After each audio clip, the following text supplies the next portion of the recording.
दिखने में बेमिसाल तो चाल में लाजवाब। ये हैं 12 मन वजनी बादल जो मैदान में आते ही सबसे पहले झुककर अपने मालिक को सलामी पेश करता है और फिर अल्लाह की राह में कुर्बान होने के लिए बिना किसी जोर जबरदस्ती खुद ही जमीन पर लेट भी जाता है।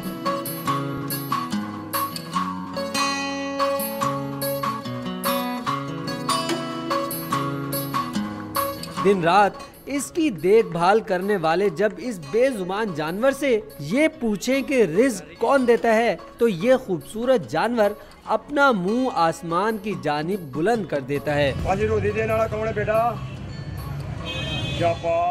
कुछ चीज़ें होती हैं जो गॉड गिफ्टिंग होती हैं, तो मैं तो अपने आप को खुश नसीब समझता हूँ जिसको जानवर सलाम कर रहा है। तो मैं कहता हूँ जो ये लेके जाता है अल्लाह ताला उसकी कुर्बानी भी कबूल करे और इन्हें तंदुरुस्ती दे।